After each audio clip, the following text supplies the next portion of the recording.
Fala, meus queridos desenvolvedores e desenvolvedoras! Seja bem-vindo a mais um tutorial Chute na Porta. Por quê? Porque hoje nós vamos falar da maior novidade do ASP.NET 6, que são as revolucionárias Minimal APIs. Pois é, teve várias novidades no .NET 6, como eu já falei no vídeo passado, o sumiço da classe Startup, mas que eu te ensinei a colocar de volta, caso você queira. Mas, entre outras coisas que mudaram, que melhoraram, vamos dizer assim, mas nada tão revolucionário e tão diferente quanto a ideia de Minimal APIs. E é neste vídeo que eu vou te contar a primeira parte, explicando do porquê da ideia, se você realmente deve usar ou não, e depois colocando a mão na massa e desenvolvendo uma API completa, e completa de verdade, com o conceito de Minimal API.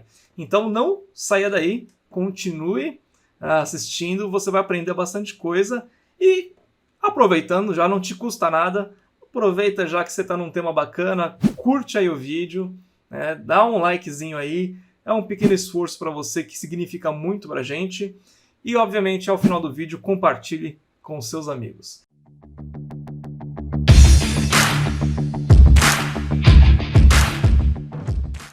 Pois é. Esse vídeo então é uma continuação da ideia do ASP.NET 6 que eu comecei falando da Startup, a classe Startup, e agora nós vamos entrar num assunto um pouco mais profundo, que são as Minimal APIs, essa novidade muito diferente, vamos dizer assim, né, que causou um certo desconforto ao primeiro contato meu, tá? Falando por mim mesmo, mas que faz algum sentido em determinado momento. Mas por que eu quero falar disso? Não só pela novidade, e sim porque, primeiramente, estão todos falando sobre Minimal APIs, né? Assim que surgiu o conceito do .NET 6, né, no ASP.NET 6, surgiu junto uma onda de papagaios adestrados repetindo Minimal APIs, Minimal APIs, Minimal APIs, né? Até aí tudo bem, quanto mais pessoas falando sobre o assunto, melhor, certo? Só que eu não estou feliz com isso. Por quê? Porque as pessoas repetiram muito o assunto num sentido de doutrinação, o que deu a entender para mim e para algumas pessoas que eu tive contato é que esqueça tudo, agora Minimal APIs é o caminho, tá? E mesmo quando estão não só falando, repetindo, estão mostrando, na minha percepção estão mostrando pouco ou mostrando errado, tá? Então, basicamente o que eu estou fazendo aqui é um vídeo onde eu vou buscar passar a minha opinião e ajudar você, que não entendeu ainda, os Minimal APIs a entender. Porque aqui nós estamos para te ajudar, né? Sempre. Então vamos lá. Tem duas coisas que você precisa saber já sobre Minimal APIs, certo? Já. Primeira delas, por que a Microsoft introduziu o conceito de Minimal APIs? Tá?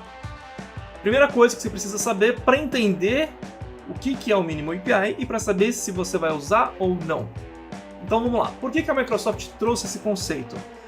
Porque a Microsoft é uma empresa que a cada ano, cada versão, ela tenta mudar as cartas do jogo para você ter que sair correndo, aprender tudo de novo, certo? É a sensação que muita gente tem. Porra, eu tava tão legal, por que mudaram? Né? Não é que mudaram, surgiu uma nova opção, tá? Aí que vem o ponto que eu falei. Não caia na doutrinação de Minimal APIs. As APIs, conforme você aprendeu lá atrás, continua a mesma coisa. O Web API, ok, tá igualzinho. Surgiu um conceito a mais, que são as Minimal APIs. Ok. Então, o porquê que a Microsoft fez isso? Primeiramente, a gente tem que entender uma coisa. Desde o .NET 3, 5, enfim, a performance está cada vez maior. O 6, maior ainda. Em relação ao ASP.NET com o Node.js, por exemplo, em questão de performance, principalmente, o ASP.NET dá uma surra no Node, tá? Por vários conceitos, arquitetura totalmente diferente, enfim. Dá uma surra, tá? A gente está falando de linguagens diferentes, né? Funcionamento diferente, enfim, é muito porquê. Então, por que a Microsoft está trazendo esse conceito de Minimal APIs? Não é mais por questão de performance, certo? É por questão de performance. O WebAPI, ele nasceu dentro do MVC, tá? Então quando você tem controllers, quando você tem você trabalha com annotations, enfim, né? Todos os conceitos que você utiliza em WebAPI, muitos deles estão ainda dentro do MVC. E o primeiro pensamento da Microsoft ao lançar o .NET Core, o ASP.NET Core, foi falar, olha, você não precisa carregar o mundo para fazer uma API, para fazer uma aplicação web, porque antigamente você tinha que carregar o System Web, que é basicamente DLL que tinha código de Windows lá dentro, certo? Então, eles já começaram desde esse ponto, só que ainda não estava bom. Inclusive existe um tal de um projeto Houdini, que um dia eu vou falar sobre ele aqui em breve no canal, tá? Mas é sobre também deixar as coisas mais leves. Mas vamos lá. Então a ideia é tirar o WebAPI do MVC para que você, ao querer desenvolver APIs, não carregar toda a tralha que o MVC te obriga, né? Porque isso é na mesma DLL, enfim, né? A mesma assembly. Então, quando a Microsoft começou a modelar a ideia de você desenvolver APIs mais performática no ASP.NET, eles tropeçaram nesse ponto. Falou, cara, não tem como a gente subir um WebAPI assim, com o mínimo necessário, sem carregar as tranqueiras do MVC. Isso vai um dia melhorar. Inclusive o projeto Houdini serve para isso, que lá na frente eu explico. Mas, enquanto isso, até por uma questão de design também, falei para você, né, que o ASP.NET dá um pau violento em performance no Node, mas ele perde também. Sabe onde ele perde? No Startup. O Startup, o warm-up, vamos falar assim, né, da aplicação ASP.NET, ela demora mais do que uma Node. Quer dizer, é que nem você fazer uma corrida, né, entre uma Ferrari e um outro carro inferior. Talvez a Ferrari saia um pouco mais devagar, porque o inferior ele tem um warm-up, um startup muito rápido, mas em questão de segundos a Ferrari busca e ultrapassa, né? Vamos imaginar esse cenário. Mas, ok, ganhando a corrida tá bom, né? Não. Em alguns cenários, o warm-up do ASP.NET perder para o Node é muito grave e não é bom. Vamos colocar aí uma situação, por exemplo, de aplicações que utilizam muito o conceito de functions, né? Que no Azure chama functions, na AWS se chama Lambda, né? Que é o conceito de serverless, ok? Quando uma function precisa ser chamada, ela precisa responder muito rápido, o quão rápido puder. É como se ela estivesse só esperando alguma coisa chegar para ela responder, certo? Só que por um conceito de economia de recursos, se a sua function não está sendo usada, ela dorme, ela fica em idle, né? E aí quando chega alguma coisa, ela precisa acordar e processar. Só que nessa que ela precisa acordar, acontece o quê? O warm-up da aplicação. O warm-up é esquentar, ela ficar, né, no ponto, né? Que nem o motor de um carro, ele precisa esquentar para ficar no ponto, para você poder ter performance, né? E é onde o ASP.NET perde em relação ao Node. O Node ele tem um warm-up muito mais rápido do que o ASP.NET. E aí o que acontece? A gente acaba perdendo, muita gente acaba escolhendo o Node para falar, putz, mas a minha aplicação é serverless, ou vou ter muito recurso de Lambda, de functions, né? Melhor eu ir para Node, ok? Ou para ganhar aquele desenvolvedor Node e trazer para o ASP.NET, né? O que eu preciso fazer para você? É acordar mais rápido, só isso? Vamos acordar mais rápido, né? Mas como? Não sei se você já programou em Node, mas você escreve uma API em Node em 3 linhas, né? Você manipula o request, dá um olá mundo, né? Coloca lá no Express para escutar em tal porta e pronto, está rodando. A ideia do mínimo API é justamente isso. Com um arquivo, no caso o program, né, CS, você utiliza pouquíssimas linhas para falar o que a API vai fazer, mapear os endpoints que ela vai responder, o que ela vai fazer nesses endpoints e pronto. Obviamente que depois você vai vir com conexão banco de dados, segurança, com login, JSON Web Token, mapear todos os endpoints, injeção de dependência, blá blá blá blá blá blá blá blá. Não é um problema. né? Isso você vai poder fazer. Só que ficou totalmente diferente. Eu, principalmente, falando, né, que dou aula de ASP.NET, estou em contato com a ASP.NET o dia inteiro. Você acredita que eu tive que olhar na documentação para saber como fazer um GET, um POST? Para saber como passar um parâmetro de authorize? Para saber como fazer uma injeção de dependência? Eu tive que olhar na documentação, porque naturalmente, não, sabe o cheiro? Não, deve ser por aqui, por ali. Não funcionou. Eu apanhei. Então, se eu apanhei e eu estou o dia inteiro em contato com a ASP.NET, você, de repente, também apanhe. E talvez esse vídeo te ajude pra caramba, né? Espero que sim. Então, vamos lá. A ideia da Microsoft implementar esse conceito, né, de mínimo APIs, primeiro para que ela seja mínima. Quanto mínima, melhor. Ou seja, o startup warm-up dela é mais rápido.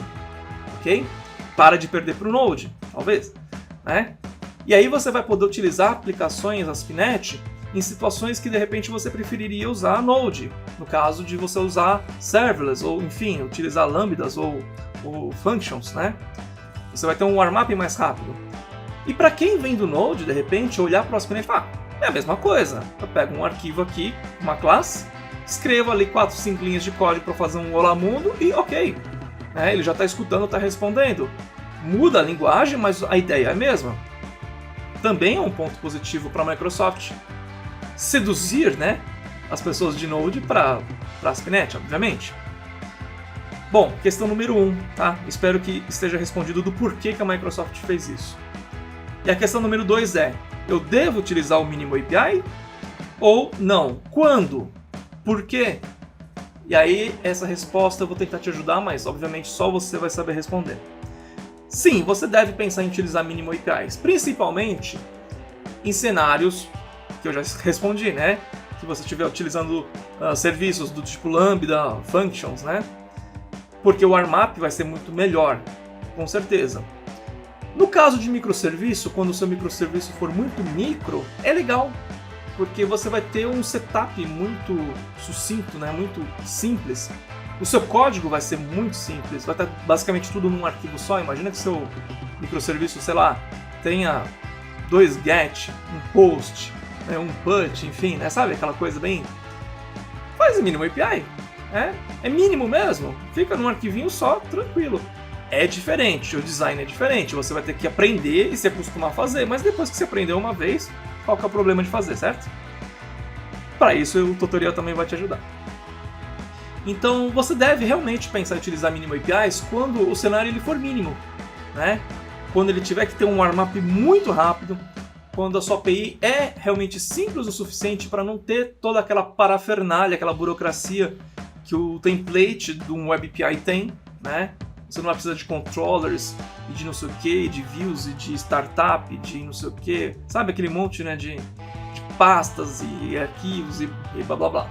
Em um arquivo só você resolve tudo. Só que obviamente não caia na doutrinação mínimo APIs, né, mínimo APIs. Por quê? Porque se a sua API não for para ser mínima, ela não tem que ter o design minimal, porque vai ficar uma loucura de dar manutenção. Nessa aplicação que nós vamos desenvolver junto aqui na próxima fase do vídeo, tive que fazer vários conceitos assim de organização, sabe, de código, para deixar ele o mínimo arrumado possível. Mas se aquilo continuar crescendo, vai zonear, não tem como, tá? Então o projeto que nós vamos construir juntos aqui no próximo vídeo, aproveite, né? Você vai aprender todos os segredinhos para desenvolver uma mínimo API bacana. E se você deve utilizar ou não, somente o tamanho do problema que você vai resolver vai te dizer. Mas, atenção, não caia na onda de mínimo APIs se sua API não é tão mínima assim. Agora, se você realmente está indo para um serverless ou usando produtos do tipo AWS Lambda, Azure Functions, ou simplesmente sua API precisa responder e acordar muito rápido, é um bom cenário. Legal? Espero ter te ajudado até agora, tá? E não perca o próximo vídeo, onde nós vamos começar do zero e desenvolver uma aplicação completa. Beleza? Compartilha aí, não deixa de seguir a gente, semana que vem vai sair o vídeo novo, ok? E é isso aí, um abraço e até lá!